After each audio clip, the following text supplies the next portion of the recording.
అధికారంలో ఉన్న కాంగ్రెస్ దైనా మాటలు ఎక్కువ మతలబు తక్కువ, మాటలు ఎక్కువ పని తక్కువ, మతలబు లేదు. అన్ని ఉత్త మాటలే. బాగా ఆలోచించండి.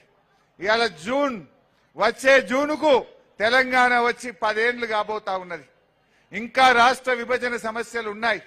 ఆ సమస్యలు పరిష్కారం కావాలంటే నిక్కచ్చిగా ఢిల్లీలో పోరాడేటోడు కావాలి, అసెంబ్లీలో గలమి పెట్టేవాళ్ళు కావాలి.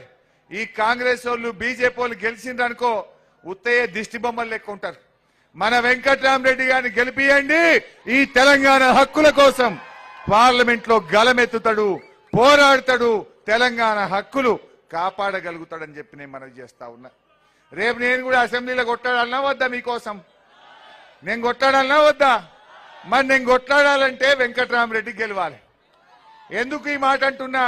రేపు నేను అసెంబ్లీలో మాట్లాడితే రేవంత్ రెడ్డి ఏమంటాడు? నేను 2 లక్షల రుణమాఫీ ఎగ్గొట్టినా, ఆడోళ్లకు 2500 ఇస్తాని మోసం చేసినా, ముసలోళ్లకు 4000 ఇస్తాని ఆగం పట్టినా, రైతులకు 15000 ఇస్తాని ఇయ్యలేదు, వడ్లకు మక్కలకు 500 బోనస్ ఇస్తాని మోసం చేసినా, నిరుద్యోగ యువతకు 4000 ఎగబెట్టినా, అయినే నాకే ఓటేసిండ్రా హరీష్ రావు నువ్వేం మాట్లాడతావు అనడా? రేపు నేను మాట్లాడాలంటే మీరు కాంగ్రెస్ వాళ్ళు ఓడగొట్టిండ్రు అనుకో, బిడ్డ రేవంత్ రెడ్డి మొన్న పార్లమెంట్ ఎన్నికల్లో సురుకు పెట్టిండ్రు అయినా నీకు ఇప్పటికన్నా కళ్ళు తెరువు అని చెప్పి నేను కొట్లాడతా. అసెంబ్లీలో కాంగ్రెస్ వాళ్ళ మెడలు వంచి మా అవ్వ తాతలకు 4000 ఇచ్చేటందుకు పేగులు దిగదాకా మీకోసం కొట్లాడతా అంటున్నా.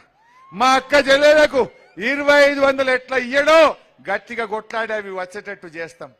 లేకపోతే ఆయన ఏమనుకుంటాడు? అన్ని ఎగబెట్టినా నాకే వేసిండు, ఇక ఇచ్చేదే లేదు పో అంటాడు. మళ్ళా 4 ఏళ్ల దాకా దొరకడు. మళ్ళా ఆయన అంటే మళ్ళీ ఎలక్షన్లు 4 ఏళ్లకే ఉన్నాయి. దొరకడి కాంగ్రెస్ వాడు. దొరకబట్టినప్పుడే గట్టిగా వాళ్ళకి బుద్ధి చెప్పాలి. ఏ 6 గ్యారంటీలు పేరు చెప్పి ఓట్లు వేసుకున్నారో రేపు కాంగ్రెస్ పాలిట ఆ 6 గ్యారంటీలే గడ్డ పారలు కావాలి. కాంగ్రెస్ వాళ్ళని చిత్తుగా ఓడగొట్టాలి, బుద్ధి చెప్పాలి. ఇలా